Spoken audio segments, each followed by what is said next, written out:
La década del 50. El panorama político latinoamericano cambió después de 1948. En este año se reunieron en Bogotá los representantes de todos los países del continente americano para fortalecer el llamado panamericanismo, es decir, la asociación y la cooperación entre las naciones americanas. A partir de esta reunión se creó la Organización de los Estados Unidos Americanos, conocida como la OEA.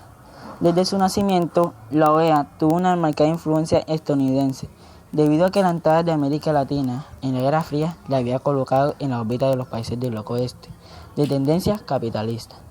La influencia estadounidense en la OEA hizo una evidente en la Conferencia de Caracas en 1954, en la cual Estados Unidos declaró que la actividad comunista en cualquier país americano implicaba una amenaza a su sistema y que por lo tanto debía ser tratada como un tema de asuntos internos. Dictaduras y democracias. En la década del 50, la vida política se debatió entre las democracias y el viejo esquema de las dictaduras. Muchas de ellas resultaron de las ocupaciones militares de Estados Unidos, y como los casos de Somoza en Nicaragua y de Trujillo en República Dominicana. Estas dictaduras se convirtieron en un instrumento de conquista económica para las familias en el poder. Los Trujillos y los Somozas fueron dueños de una considerable parte de la riqueza nacional. Otros casos representativos del periodo fueron en Brasil, en Venezuela, Paraguay, Centroamérica y el Caribe y otros países. Revolución cubana, la única revolución que se consolidó en América Latina. Luego del episodio guatemalteco fue la Revolución cubana. Esto se debió básicamente a la protección que le prestó la Unión Soviética, que era el principal representante del bloque opuesto al Estados Unidos. Si todavía en 1958 parecía definible la oposición revolucionarios como Víctor Paz en Tesoros, quien se presentaba en América Latina, solo eran viables las innovaciones que contaran con las aprobaciones de Estados Unidos. Después de la Revolución cubana, esa opinión parecía refutada por los hechos. Un país latinoamericano había tomado el camino del comunismo. Los inicios de la revolución. En 1952, Fulgencio Batista derrocó al presidente electo Pío Socarrás e implantó un régimen dictatorial que contó con el apoyo de Estados Unidos.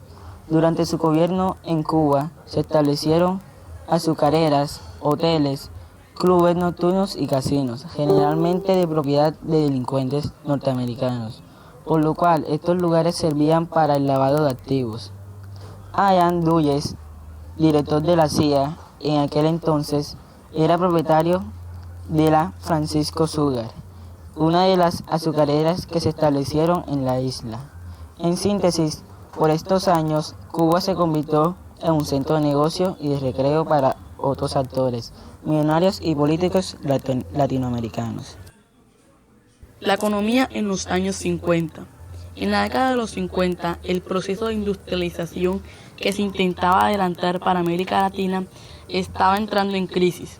Durante los años anteriores, los distintos sectores sociales se habían puesto de acuerdo, lo cual había propiciado un ambiente de reformas y populismo.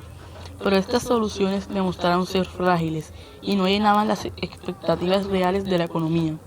Esta situación se reflejó en graves crisis políticas y en gran cantidad de dictaduras que azotaron América Latina durante las décadas del 50 y del 60.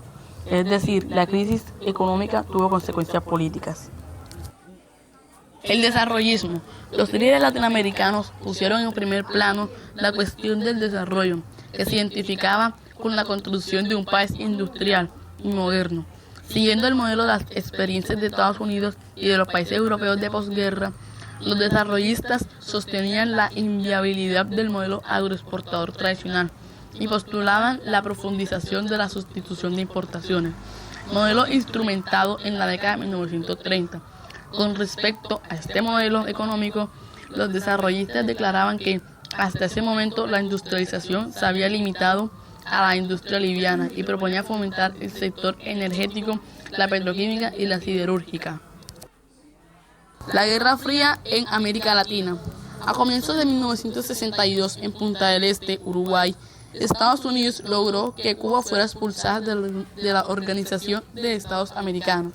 De igual modo, por esta época, Cuba fue retirada del Tratado Interamericano de Asistencia Recíproca, TIAR, pacto por el cual los estadounidenses americanos se comprometían a actuar solidariamente frente al ataque contra uno o más de ellos por parte de un Estado no americano.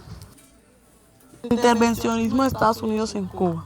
Durante varios años, después de la frustrada invasión de Cuba por bellacos chinos, la CIA siguió efectuando complots para derrumbar el gobierno de Fidel Castro, pero todos fracasaron.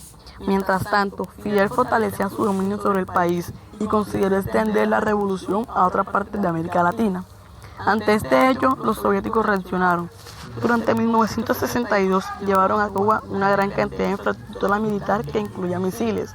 Estado consiguió que la OEA aprobara un decreto contra todos los barcos que transportaban misiles a Cuba. Después de ello siguió un enfrentamiento discursivo que finalizó con la promesa de los soviéticos de retirar los misiles, siempre y cuando Estados Unidos creara políticas que garantizaran que no invadirán a Cuba en el futuro.